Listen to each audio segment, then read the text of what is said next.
Free audio post-production by alphonic.com. This week on the Taking 20 podcast.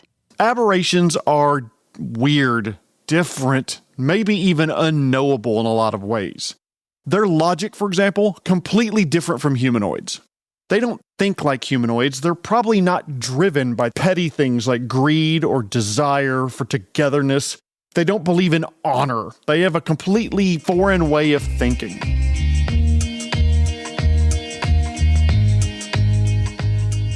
Thank you for listening to the Taking 20 podcast, episode 261, Rekindling the Monster series, this time talking about the broad scope of monsters called aberrations. I want to thank this week's sponsor, Shirts. I was served some Earl Grey, but I couldn't drink it until I changed clothes. After all, I wasn't wearing my t-shirt. If you like this podcast, please hit that like, rate, and subscribe buttons wherever you happen to find us. I would love comments. I would love criticisms. I would love any feedback that you would have about this podcast. So please keep them coming. I wanted to get some feedback from you all, and I think word's gotten out that I occasionally review products on this podcast. The reason I say that is I've gotten quite a few emails this week asking me to review this game system product or that one. I want to give you guys what you want, and I don't want to review products if it's not something you would be interested in. So I'd like your feedback on whether I should continue to do so. Please send me an email, feedback@taking20podcast.com, and let me know if you want me to keep reviewing role-playing game products on this podcast. I'll also put a poll on the social media, so I'd love to get your feedback there as well. Also, if you have any topics that you'd like me to cover, please send me a message or comment or any other way to send me your ideas. Ellen sent me a YouTube suggestion a few weeks ago about aberrations, and so I was happy to put together an episode. Thank you again so much, Ellen, for doing so, and if there's any other ideas that you have, send them my way. Today we are going to be diving into the horrible and terrifying world of aberrations. These creatures are kind of a unique challenge for GMs because they are, aberrations are aberrant, this just in, but they operate much differently than we do. They have strange abilities, and left to their own devices, they would twist the entire world in accordance with their own obscure, weird, unfathomable ways. Let's start by level setting a little bit. What's an aberration? Per the 5e Monster Manual, an aberration is a creature that represents beings that are, quote, utterly alien. Many of them have innate magical abilities drawn from the creature's alien mind rather than the mystical forces of the world. Pathfinder 2e is a bit more succinct in their description, even if it makes the definition a little bit more nebulous. Aberrations are creatures from beyond the planes or corruptions of the natural order. Some examples of creatures that are aberrations would be aboleths, or Algolthu in Pathfinder, beholders, mind flayers, the four-armed gugs, flesh warps, and large bipedal frog-like creatures called slotty, just to name a few. Aberrations are different than other types of creatures. You've got dragons. Dragons, like aberrations, can be highly intelligent, but dragons are like super hoarders who believe they're superior to anything and everything around them, and that's not necessarily true for aberrations. Animals are much simpler creatures, and to quote one of my favorite authors, Terry Pratchett, for most animals, the entire universe has been neatly divided into things to mate with, eat, run away from, and rocks. So animals are much, much simpler. Constructs have no soul and no mind. They're created for a singular purpose and generally are purely functional in nature. Undead, there are layers to undead. Intelligent versus mindless, chaotic versus lawful. They are much different creatures. And of course, there are plants that exist to eat, or devils that tempt mortals, or elementals that embody the features of the elemental plane that they're from. We kind of get those, even if those types of creatures, the undead, the plants, the elementals, are different from us. However, aberrations are weird, different, maybe even unknowable in a lot of ways. Their logic, for example, completely different from humanoids. They don't think like humanoids. They're probably not driven by petty things like greed or desire for togetherness. They don't believe in honor. They have a completely foreign way of thinking. Beholders, for example, may believe that symmetry is the ultimate expression of wealth, beauty, and power. They could become obsessive about it so that their lair may be a perfectly symmetrical three-dimensional space, aligned perfectly down to the last tile, taking years or even decades to complete. Now, I want to take a quick aside and say when I start talking about aberrations, I will use terms like alien and foreign. I don't mean those in the same way those words would be used here on Earth, talking about people that are different. When I say that aberrations have an alien or foreign way of thinking, I just mean it is something that is not typical to what human beings normally do.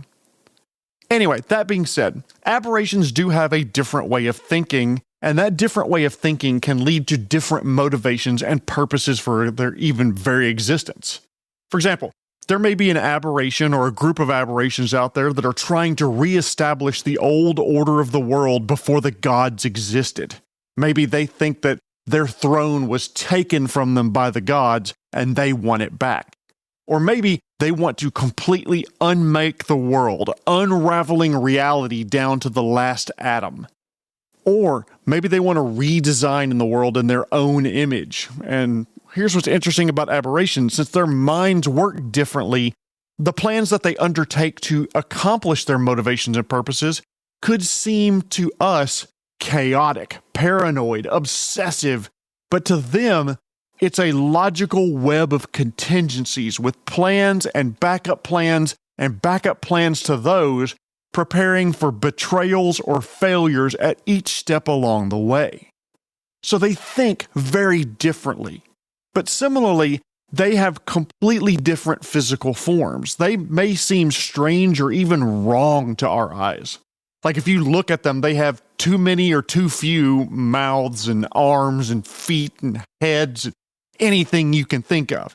There could be an aberration out there where it wears its spleen on top of its head, whatever. Aberrations are completely foreign to our normal way of thinking and the normal way creatures should be built. They may have teeth where fingers should be, or tentacles for legs. Maybe instead of walking like we do, they undulate or glide when they move, giving them this otherworldly feel of just their very existence. There's an aberration that looks like an upright humanoid from a distance, and you call out to it and you give it a greeting, but when you get close, you realize you've been having a conversation not with the humanoid, but with a mass of worms that writhes together in a vaguely human form hidden under heavy priestly-like robes. Aberrations can be almost the sky's the limit. You can go crazy with some of your designs if the regular aberrations provided by your game system don't quite fit. What's also interesting about these aberrations is that yes, there are dumb ones, but some of them have this terrible intelligence and a very high int score. Some of them possess an intelligence that is both profound and terrifying, that sets them apart from mere monsters. Unlike creatures like animals that are driven by instinct, these aberrations can exhibit a chillingly high level of cunning and strategic thought. Their minds operate on a plane completely beyond what humans can comprehend, and they may even influence others with subtle, insidious malice, for lack of a better word. This frightening cognitive ability allows them to orchestrate those complex schemes that I was talking about. These schemes can span years or maybe even centuries, making them not just physical threats, which a lot of them are, they can be terrifying and do tons of damage, but they're also masters of psychological and political warfare. It's a combination of alien intellect and malevolent intent that makes them really particularly dangerous. Because they're capable of exploiting the deepest fears and vulnerabilities of their adversaries. I mean, they're not just cruel, they're cruel with a purpose, and that makes them terrifying. The knowledge that they have, the knowledge they possess, may not even be something that humanoids could understand, even if we could grasp what they are trying to communicate to us. Many aberrations corrupt everything around them. Aboleths leap to mind here because they release a foul, viscous mucus everywhere they go, and this mucus can actually corrupt air-breathing humanoids who come into contact with it. But Even if they don't, the very water around an aboleth's lair can become foul and stagnant, murky and gross with this slime and goodness knows what else. But not only do they physically corrupt things, and yes, they can, more on that in a minute, but the corruption could be non-physical as well. Aboleths, again, dominate the minds of creatures around them, but for example, the gibbering mouther, or gibbering mouther, I'm not going to get into a big discussion on whether it's gibbering or gibbering. I took a quick informal poll of the players that I play with, and it's split 50-50. So whichever it is, I'm going to say gibbering, and if you pronounce it differently, just please accept my apologies. The gibbering mouther, which is this chaotic amalgamation of eyes and tongues and mouths and teeth, and it's awful, can leave an area that was just normal soil a quagmire, twisted vines and thorny briars, while chanting with a dozen mouths simultaneously in multiple languages in ways that drive creatures in the area insane. Aberrations overall are meant to be terrifying because they are so aberrant, so different than anything else that is naturally occurring in an area. So aberrations can be so much fun to add to your game, but there are some tips that I want to give you in case you want to include monsters that are classified as aberrations in your game system. First and foremost, please keep in mind player lines and veils. And I've talked a little bit about lines and veils previously, but they are things that may make players uncomfortable or may even make them leave your table. Aberrations in a lot of their forms and a lot of the different types of creatures tend to have examples of or get very close to body horror. Mind flayers, for example, they look almost human kind of, but they have octopus-like heads and they consume the brains of their victims, and that can really bother some players. If that didn't bother you enough, by the way, they also reproduce by infecting a host with a tadpole, which causes them to undergo this horrific transformations called seromorphosis. It's slow and agonizing until it suddenly isn't so slow, and the person that they were are utterly consumed and a mind flayer emerges. Gibbering mouthers are, I mentioned, masses of eyes and mouths and tongues and that just slither along, leaving behind this slime that can corrupt an area. They are created by fusing many humanoids together via some otherworldly, magical, dark, horrific force. Flesh warps in Pathfinder are created by some sort of magical or alchemical process that transforms a creature in various ways. They wind up becoming an amalgam, a combination of different creatures. Sometimes the victim is willing. They actually go into this, eyes completely open, that this is going to be awful, but they're hoping to become something different on the other side. Sometimes they want to do this, like a flesh warp cleric that I've role-played in a recent campaign, but sometimes this process happens against the victim's will. They are trapped and forced to undergo this alchemical, magical process that forever modifies their body. Yet their body basically becomes this jigsaw of different creatures, and sometimes the end result, no matter how well it goes, that creature is in constant pain of all of these creatures that have been just mashed together to make one. These are all body horror that can cause some players to very much be turned off by a game, possibly being repulsed or even nauseated by descriptions of tentacle arms or faces with a beak instead of a nose and a mouth. So before you introduce aberrations and spit a lot of description on the body horror elements of their physical form, make sure your players won't be made uncomfortable by this. Make sure these things don't go beyond the lines and veils that you have established. Elements of body horror, even minor ones, can trigger real-world anxieties in some players, and we're here to have fun, not make people uncomfortable. Many aberrations have aspects of their existence that land solidly in the realm of psychological horror, so if you want to introduce them to the game, play up the frightening aspects of those monsters a little, as long as that's what your players want. If you've ever been exposed to stories about Call of Cthulhu, or even better, played a game in that type of world, you know what I mean by psychological horror. It's a cosmic horror about how atypical and unknowable these creatures are. They exude a type of dread, whether you state it or not. I mean, imagine a gibbering mouther. It's 150 eyes and 100 mouths, all talking and singing and laughing and crying at the same time, saying different things in different ways in different languages. Maybe some of the voices are crying out for help, while others are singing a song their humanoid form once remembered. Others still are lamenting lost loves half remembered, while still other groups are warmly inviting the PCs to join this mass of former humanity. It's no wonder that a lot of aberrations cause mental damage and can cause a character to go insane. Aberrations tend to have a strange appearance compared to what we're used to, so play that up at your table. For example, aboleths have a large number of eyes, too many for their form, with 4 sliming tentacles around a lamprey-like maw. Or illithid, or mind flayers, and how they commune with an elder brain, possibly even every thought shared on a broadcast thought network with the other illithids. See, to me that is terrifying, because imagine never having a moment of silence in your head, but 100 different voices and one powerful one driving your actions, telling you what they're seeing, giving you feedback, slowly executing a plan that we human beings can't even understand. Speaking of which, a lot of aberrations have motives that don't align with typical villains. Sure, there are aberrations who seek out the familiar drives of wealth or power, but some aberration motivations could be fundamentally alien, driven by an incomprehensible logic that defies human understanding.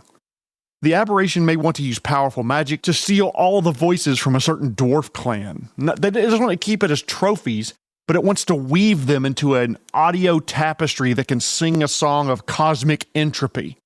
It could be driven by the need to dismantle the concepts of up, down, north, or anything, not just to cause chaos, but to realign reality with a geometry that only it understands.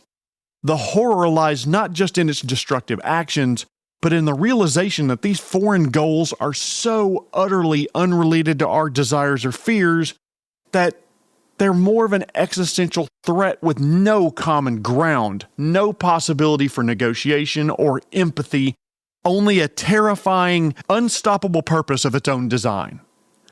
A lot of aberrations have unpredictable and strange cosmic abilities that manifest around them and even within those who encroach on their domain. Humanoids who start getting close to their lair may start hearing voices, getting brief messages via telepathy, seeing illusions or scenes of loved ones back home. They use your own memories to perfectly mimic sounds and voices that are familiar to you. Besides being driven stark raving insane, something that's always terrified me, and this isn't Jeremy as a DM by the way, this is just Jeremy as a human being. Something that's terrified me is the concept of having your memories stolen from you. Oblexes in 5e are an ooze that feed off the memories of your mind. And to quote Mordenkainen, they don't want the memories to serve any end of their own making. They are just hungry for memories and personalities because they are empty without them. Similarly, in Pathfinder, there are creatures called Vidus that can rewrite your memories. The thought of something that can feed off your memories, leaving you confused and maybe even untethered to what you are or have been, or a creature that can rewrite your memories, leaving you confused, is just awful and terrifying to me. Who you are now is a product of what you remember about everything you've experienced leading up to that moment. If you can change the memories of a being, you can change who they are, how they act, and maybe what's important to them. And if that's not bad enough, by the way, some aberrations can modify the very physical nature of your body. Aboleths can infect you with this slime and make it so that you can no longer breathe air, you can only breathe water. So even if you break free from their overwhelming mental power and start controlling your actions again, you hit that natural 20 on the saving throw and yay, I'm free! Nope. You can't go home. You can't leave the water, which is where the aboleth lives. You're changed for a time, 1 to 4 hours in 5e and longer in Pathfinder. So many aberrations, the point is they are corrupting. They corrupt everything around them, trying to make it more like them. So make sure you include that when you're describing areas around their lairs. Everything about the environment can change or warp with the corruption these creatures exude. Maybe there are strange plant growths that are unnatural to the area, or the animals that do exist in that area are stunted, mutated, warped in some way. The very air or water around the lair gets heavier or stickier the closer you get to the creature's home. There could even be areas where the PC's senses are overwhelmed, like an area of complete and utter silence, or the opposite, where the PC's bombarded by sound. Similarly, certain areas near an aberration's lair could be so dark that the PC thinks they may have gone blind, or flooded with a barrage of colors that assaults the brain. It has so much variety to it. Same with smells or touch. I mean, imagine, if you've ever walked among equipment that's high voltage, you'll notice this tingling or maybe even buzzing or stinging sensation on the skin.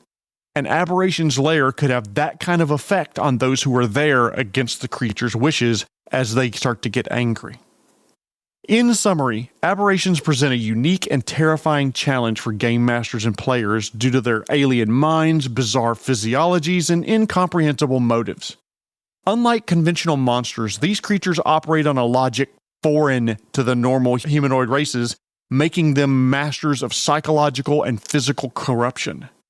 By understanding their unique characteristics, from body horror elements to their capacity for manipulating memories and environments, you can effectively weave truly unsettling and unforgettable encounters into your campaign, ensuring that players confront not just a monster, but an existential threat that defies understanding. And if you do, Cthulhu Fthagan, for in his house in R'lyeh, dead Cthulhu waits dreaming. Come, dissolve yourself into the black iridescence of its power. Let loose the shackles of your sanity. Embrace the strange eons where even death may die. Sorry about that. I may need to take a break from reading Lovecraft for a little while. Thank you so much for listening. Please subscribe to the podcast and follow us on social media. I'll include links down in the episode description. And Ellen, once again, thank you so much for the topic idea. I hope you enjoyed the episode. In 2 weeks, I'm going to have a player-focused episode giving you some tips and tricks to improve teamwork within the party. But before I go, I want to thank this week's sponsor, Shirts. I wanted to alter a shirt to make it fit better, but I don't think I have the skill to do it. I guess it's best to just leave it alone. This has been episode 261, all about aberrations. My name is Jeremy Shelley, and I hope that your next game is your best game. The Taking 20 podcast is copyright 2025 by Jeremy Shelley.